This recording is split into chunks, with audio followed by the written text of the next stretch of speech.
So I picked those divisions because they're the easiest to write about. It's going to be interesting, but if that injury is his shoulder's already messed up, and now that he hurt his foot, now it's really going to be interesting. And now they're going to say, oh, you never should start your starters in the preseason. See what happens when you start your starters in the preseason. That's why you don't. So that's why coaches don't want to do that.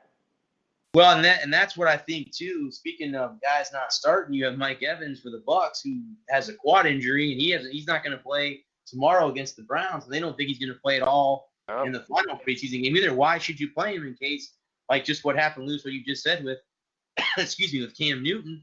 Why would you risk getting injured? I wouldn't want my players to get injured if that was the case. No, you might as well put in Wayne Newton. Yes.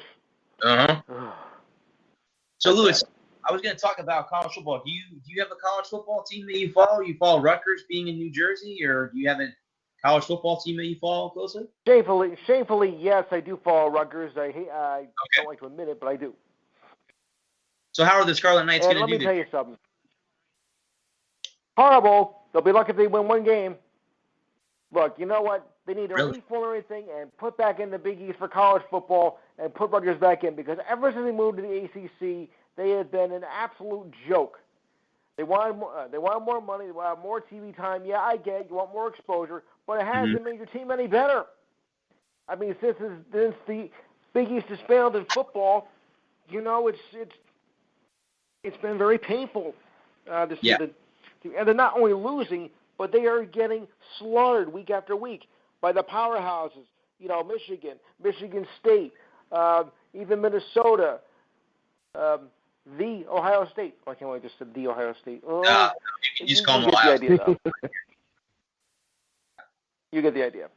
And it's embarrassing, and even people here that my colleague and I, we do a local show together, feels the same way I do. That Rutgers, playing in the Big Ten, well, put it this way, call it a big mistake.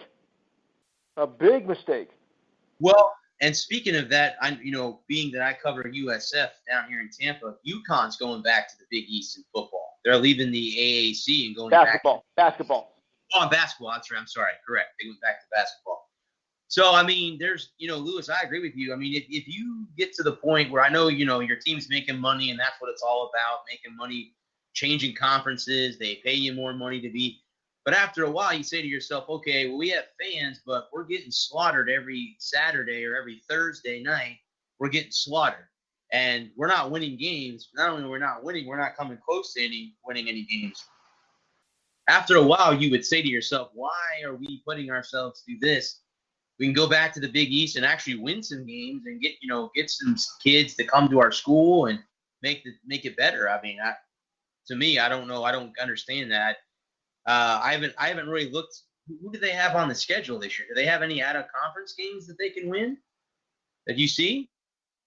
Well, let's see. Well, yeah, let's look at it, because the way I see it, Rutgers again is going to be shall we say, in the toilet.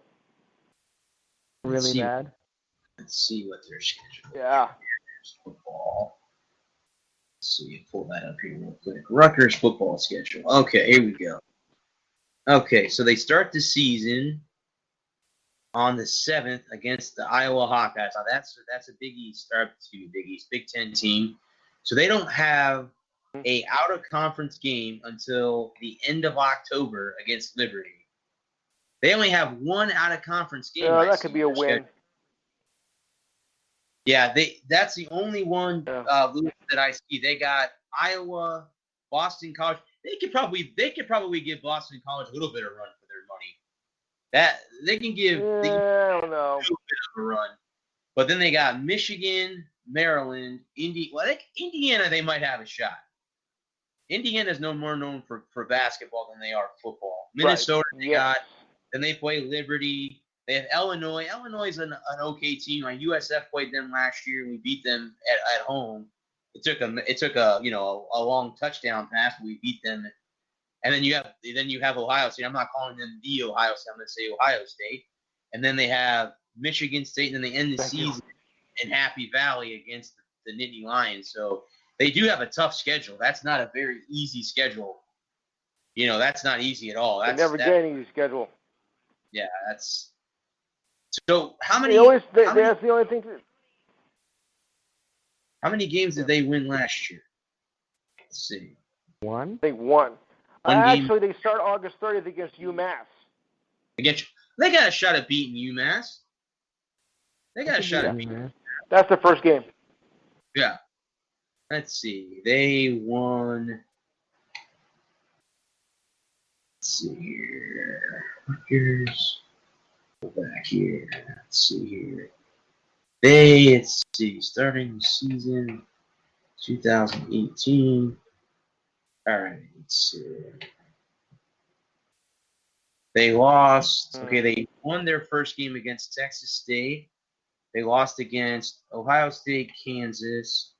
They lost to Buffalo, which is a good team last year. Indiana. All right, so they had one win last year. One win. And that came their first game of the season against Texas State. I'm sure they had, one win last year. Okay. And they have 5 games against ranked opponents this year. Yeah, I was going to say, that schedule this year is hard. Especially, they're going to have UMass. Yeah. They should be able to win their first 2 games.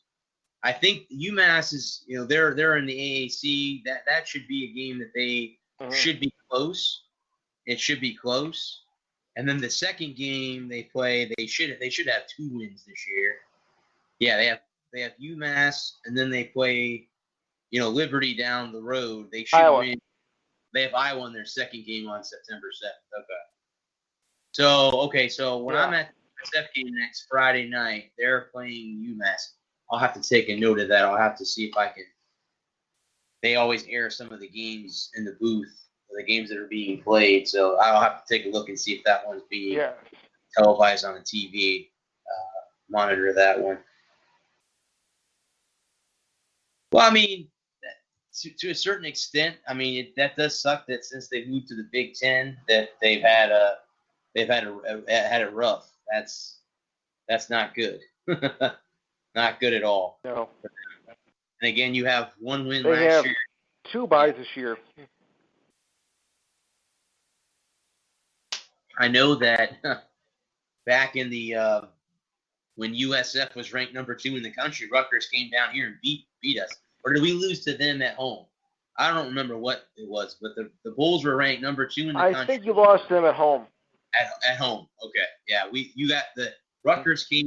We went to New Jersey, and we got our butts handed to us by the Knights at that point. Andy Dalton 7 for 10 for 104 yards and a touchdown and a 10-10 tie at the half. The Giants. Daniel Jones 9 for 11 for 141 yards. He might be the starting quarterback for the Giants when it's all said and done. Not Eli Manning. He's had a good preseason. He's been a surprise. I would say a surprise to me. I know Baker Mayfield had a couple choice words towards Daniel Jones being drafted in the first round, but we'll have to see how he does. Good luck with that. That Browns team is going to be interesting to say the least because Freddie Kitchens is going to have his hands full trying to control those egos. Mayfield and Odell Beckham Jr. and Kareem Hunt. That's a lot of egos you got to try to keep and, share the football all season. It's not going to be as easy as he thinks it's going to be. Nope. If they can get off to a hot start. True. Yeah, you get a couple of wins. What did John Madden say? Winning is a great deodorant. You get a couple of wins under your belt, and everybody's feeling good. And True.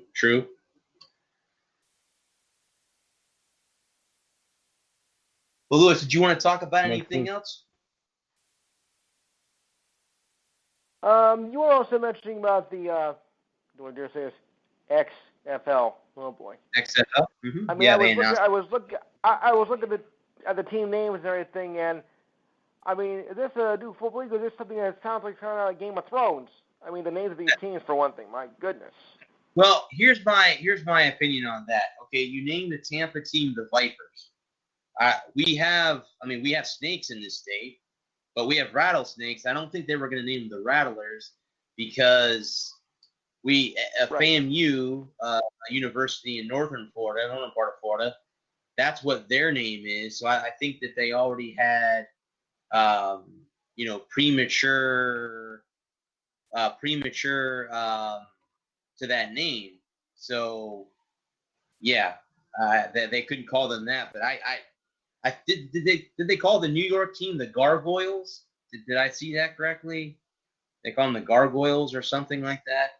I could see that name fitting New York pretty well, but I don't know. The XFL it's not was Gargoyles, here for one. No, it's no. Yeah. Okay. Not I know Gargoyles, but Guardians. Guardians. Okay. Well, the XFL lasted 1 year, and we'll see if they last more than a year this time around. Nope. Yeah, we'll see. I don't see it happening either. I don't see it happening either because they tried that before and it didn't work the first time. So I don't know how. But Vince McMahon's got to waste his money on something. So he's got to waste his money somehow. So, but that he is. will. Yeah. I mean, you bombed out the first time, so what makes you think you're going to have success this time? Well, yeah, that's true, man. That's true. That is true.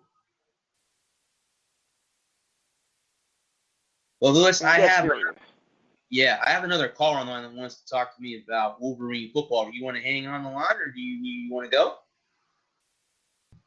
I had another call coming in, so I think it's a good time to go now. So hopefully I'll talk to you again next week. Sounds good. Sounds good. And hey, thanks for passing me on to that guy, by the way. I mean, that's not something we can talk here, but thank you I'm going to talk to him tomorrow, but I appreciate it. You got it. Thanks, brother. Thank you. You're welcome. Thank you. Hey, what's up, Adam? Hey, Brad, how's we doing tonight? Good, buddy. How are you? Not too bad. Looking forward to some Michigan football. Yeah, we're not that far away. A little over 158 hours.